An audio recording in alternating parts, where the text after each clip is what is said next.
طبعا جەژن بۆ نێک خۆشە هاتووە بۆ هەموو مسلمانان بە زەمان نانی مناسبە چیاتیادە ئەشیا و کەل و پەل و ماڵیاکڕی خواردنیاکڕی جلک و بەرگ بۆ مناڵانەکڕی کەلپەل گرانی کەلپەل جێژنان دایم گران دەبی بەس ئەوەش دووسە بە یەک جێژنەیە ئیقبال لەسرە زۆر داواکارە یەک شقی پارەکە بێقیمەت بووە تاوان دۆلار گران بووە لە بازار تویتە 145 ئەوەیە گران دەبی ئەشیا کرد بە دۆلار دەیبە ئی خۆمانە نییە.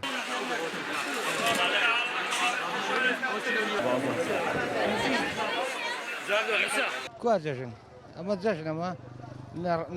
نە معاشێ نەبووجێ نەکارێ نەئیشێ فەرمەوە بازارم خەرچەوە شارێمە خەرچەوە لە هەولێ لەدایک بوومە هەمووی بێگانەیە پارە نییە معاش نییە خەڵک بێکارە خەڵک بێئیشە خەڵک داماوە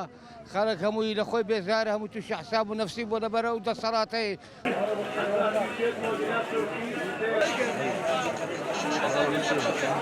جژنی ڕەمەزانی پیرۆز زۆر بەخێر بێ و خۆمان ئامادە کردیە بۆ جلی کڕینی منداران و خواردن و بۆ شتانە خۆمان ئامادە کردیە بۆ چەند جێژنانی پێشتر دەربارەی بە قەیران زۆر تەئسیرێ بە بەس مندار شتەی نازانانی هەدەرێ بکڕین و چەند زارە و کڕیتبان و خۆشمان ئامادە کرد بەس دەربارەی قەیران و نەبوونی زۆر تاسیری کردیە 150 شتەکان زۆر گران بوو و پارەش پەیدا نابی شتەکان نرخیان زۆر گران بۆ پارەش پەیدا نابی یعنی کابراچوی کاسبی دەکا ئەگەر چەند پێشتر ڕۆژێ 20,000 بەیان ڕۆژێ 10,000 دیاری هەیە 10,000 دیارەکەش بێک دەقە دەڕوە مەسەلە گرانە ناو لە خەڵک ناتوانانی ناو لە خەڵک ناتوانین پێداویستەکانی خۆی هەموو جێبەجێ بکاتن لەبەر شتەکان زۆر گرانە و پارەش پەیدا نابی کاسبی نییە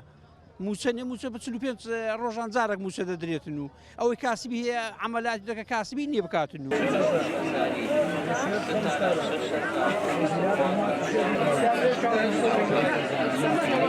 بە قورئان دێن بە گەنجەکانمە بێ پارەنا بێ معاشن بێ ئیشن هەیە دێتن لۆ 500 نالۆ 50 معامەلەی دەکاتن 9,000 پێ دەیەکەی پێ نییە هەشتی پێ نوێیەکەی پێ نییە بازار عقمانە ئەوە حکومت بڕیادا بۆ تەکارزان بدن دوو قەت هەرستەیە پێویستە حکومت یعنی پێچنیوە لە سەوشتانە بکاتن یعنی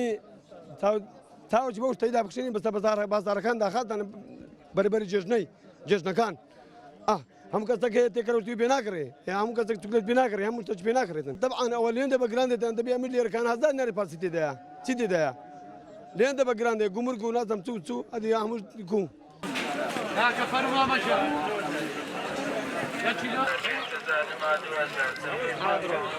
بەڕاستی هەوسار و چی پار و پێران نییە ئەم ساڵ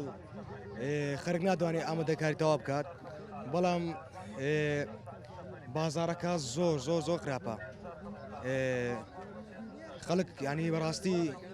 پارەی ئەوە نییە هەموو ئەشکغالایەکی بکرێتن هەیە